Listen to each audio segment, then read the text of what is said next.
الرحمن الرحيم أقيموا الدين ولا تتفرقوا صدق الله العظيم ইসলামী আন্দোলন বাংলাদেশ পল্লবী থানা শাখা কর্তৃক আয়োজিত আজকের এই গণসমাবেশের সভাপতি প্রধান অতিথি ইসলামী আন্দোলন বাংলাদেশের মহতারাম আমির পীর সাহেব হুজুর চরমনাই, জেলা নেতৃবৃন্দ, থানা নেতৃবৃন্দ, সাংবাদিক বন্ধুগণ, সর্বস্তরের ভাইরা, আল্লাহ পাকের দরবারে শুকর আদায় করছি। এদেশের কোটি কোটি মানুষের আহাজারি, রোনাজারি, কান্নাকাটি, দোয়া, সেই ওসিলায় গত 5 আগস্ট আল্লাহ পাক এদেশের মানুষের মুখে হাসি ফুটিয়েছেন। প্রমাণ হয়েছে মাজলুমের দোয়া ব্যর্থ হয় না। অনেক চোখের পানি পড়েছে। এদেশের মানুষ এখন আনন্দিত হয়েছে। যদিও আমরা আনন্দিত হয়েছি, আর একটা কথা বললে চলবে না, আবু সাইদ, মুগ্ধ, এই জাতীয় অনেক কিশোর যুবক তারা দুনিয়ার থেকে চলে গেছেন। তাদের বাবা মায়ের চোখের পানি কিন্তু এখনও ঝরছে। যারা দুনিয়ার থেকে বিদায় নিয়েছেন, আল্লাহ পাকের কাছে তাদের জন্য জান্নাতুল ফেরদাউস কামনা করছি। যারা আহত অবস্থায় কাটাচ্ছেন, আল্লাহ পাক তাদেরকে সুস্থতা দান করেন। তবে বলতে চাই, আমাদের দেশের ইতিহাস হলো যে কোনো সরকার বিদায়ের সময় অপদস্থ হয়ে তারপর বিদায় নেয়। সম্মানের সাথে কেউ যেতে পারে নাই। বর্তমান অন্তর্বর্তীকালীন সরকারকে বলতে চাই, আপনারা সুনামের সঙ্গে শুরু করেছেন। আমরা চাই আপনাদের মাধ্যমে এক নতুন ইতিহাস সৃষ্টি হোক। আপনারা যখন বিদায় নেবেন, সসম্মানে যে বিদায় নিতে পারেন। এদেশের মানুষ আপনাদের পক্ষে কথা বলছে, সমর্থন করছে। এই সমর্থন আপনারা ধরে রাখার চেষ্টা করবেন। এটা রাখতে হলে কয়েকটা পরামর্শ। সেটা হলো, যারা গত 16 বছর ধরে জুলুম অত্যাচার করেছিল, যেটা চরম আকার ধারণ করেছিল, অনেক মানুষ খুন হয়েছে, গুম হয়েছে, দুর্নীতির মাধ্যমে দেশটাকে তলাবিহীন ঝুড়িতে পরিণত করা হয়েছিল। আমাদের দাবি, আমাদের পরামর্শ, যারা অপকর্মগুলো করেছে তাদের সঠিক বিচার করতে হবে। সাথে সাথে যে সকল দুর্নীতিবাজ দুর্নীতির মাধ্যমে বিদেশে কোটি কোটি লক্ষ কোটি টাকা পাচার করেছে, সেই সম্পদ ফিরিয়ে আনবার ব্যবস্থা করবে। সাথে সাথে যারা সরকারে ছিল তাদের সম্পদের হিসাব জাতির সামনে পেশ করতে হবে। সেই সাথে আপনারা জানেন, শিক্ষা ব্যবস্থা এমনভাবে ঢেলে সাজানো হচ্ছিল, এদেশের সচেতন নাগরিক, অভিভাবক তারা চিন্তায় পড়ে গিয়েছিল আমাদের ভবিষ্যৎ বংশধর আস্তিক থাকবে না নাস্তিক হবে।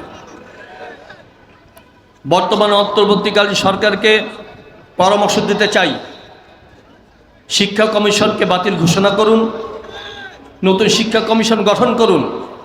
সেখানে দেশে শিক্ষাবিদ, আলেম ওলামাদের নিয়ে সুন্দর একটা শিক্ষা কমিশন গঠন করুন।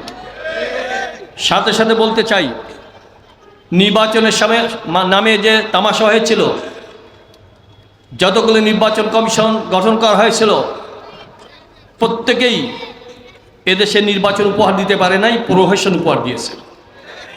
আমাদের পরামর্শ, ওই সকল যারা নাকি নির্বাচন কমিশনে ছিল, এদের প্রত্যেকেরই বিচার করতে হবে। অতি সম্প্রতি আপনারা জানেন, সর্বশেষ নির্বাচন কমিশন অব্যাহতি নিয়েছে। আমরা বলতে চাই, অব্যাহতি নিয়ে যেন পার পেয়ে না যায়, ওদের বিচার করতে হবে। কেন আগামীতে যারা আসবে তারা সতর্ক থাকবে, সচেতন থাকবে। সেই সাথে সুন্দর একটা পরামর্শ দিয়েছি আমরা, কয়েক বছর দিয়ে বলছি, এদেশে বিজ্ঞজন এটাকে অ্যাকসেপ্ট করেছেন। সেটা কি? পিআর সিস্টেমে নির্বাচন দিতে হবে। সেটা কি? মানুষ কোনো ব্যক্তিকে ভোট দিবে না, দিবে একটা দলকে বা প্রতীকে। ওই দল বা প্রতীকে যত সংখ্যক ভোট আসবে এই অনুপাতে সংসদ সদস্য তৈরি হবে। তাহলে কি হবে? প্রত্যেকটা ভোটারের মূল্যায়ন করা হবে, প্রত্যেকটা দলের থেকে এমপি থাকবে, সেখানে কালো টাকা সরাসরি সুযোগ থাকবে না, পেশি শক্তির কোনো প্রভাব থাকবে না। এইভাবে সুন্দর একটা নির্বাচন উপহার দিলে আশা করি যে সংঘাত চলছে, অতীতে চলেছিল, এই সংঘাত আমাদের আর দেখা লাগবে না। এর জন্যে এদেশের মানুষ অন্তর্বর্তীকালীন সরকারকে যেমন সহযোগিতার আশ্বস্ত করেছে, আমরা বলতে চাই পিসাব চরণাই তিনিও আশ্বস্ত করেছেন যতক্ষণ পর্যন্ত আপনারা এদেশের মানুষের অধিকার প্রতিষ্ঠা করবার চেষ্টা করবেন আমরা আপনাদের সাথে থাকব। আমরা চাই আপনার সুনামের সাথে বিদায় নেবেন। আর যে সংস্কার উদ্যোগ নিয়েছেন প্রত্যেকটা সেক্টর যেন সংস্কার হয়, এরপর নির্বাচন দিলে ভালো হবে। আমরা তাড়াহুড়া করছি না, আমরা অতি তাড়াতাড়ি এমপি হতে চাচ্ছি না। আমরা চাই প্রত্যেকটা সেক্টর আগে সংস্কার হবে, এরপর নির্বাচন হবে, যাতে ভালো ভালো মানুষগুলোর দ্বারা সংসদপূর্ণ হয়ে যায়। এই জন্যে আপনাদের কাছে শেষ কথাটা বলে আমি শেষ করতেছি। এদেশে অনেক রাজনৈতিক দল আছে, একটা দল খুঁজে বের করবে, একটা দল, সেটা যারা প্রতিষ্ঠা লগ্ন থেকে এই পর্যন্ত ওই দলের মধ্যে একজন খুনি খুঁজে পাওয়া যাবে না, একজন দুর্নীতিবাজ খুঁজে পাওয়া যাবে না, একজন সন্ত্রাসী খুঁজে পাওয়া যাবে না, একজন মাদক সেবী খুঁজে পাওয়া যাবে না। নিশ্চয়ই আপনারা সেই দলকে চিনেন। বলুন তো সেই দলের নাম কি? আপনারা চিনে ফেলেছেন। এর বড় প্রমাণ, যখন নাকি দ্বিতীয়বারের মতো স্বাধীন হলো, আজ পর্যন্ত একটা প্রমাণ দেখাতে পারবেন না এই দলের কোনো নেতাকর্মী কোনো স্ট্যান্ড দখল করেছে, টার্মিনাল দখল করেছে, হাট দখল করেছে, বাজার দখল করেছে, দোকানের থেকে চাঁদা আদায় করেছে। একটা প্রমাণ আশা করি আপনারা রাখাতে পারবেন না। তাহলে আমরা দাবি করতে পারি এদেশে যত রাজনৈতিক সংগঠন আছে ইসলামী বাংলাদেশে সর্বশ্রেষ্ঠ সংগঠন। এখন আপনাদের কিছু করণীয় আছে, আপনার বিবেকের কাছে রেখে দিলাম। ইসলামী আন্দোলন ঘাত প্রতিঘাতের মাধ্যমে সামনে চলছে, আপনারা কি সহযোগিতা করবেন না? এই সহযোগিতা আমরা কি আশা করতে পারি না?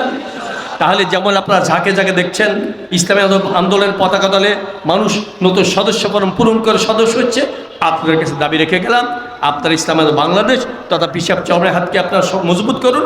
আর দলে দলে আপনারা সদস্য ফরম পূরণ করে এর সদস্য হয়ে যান।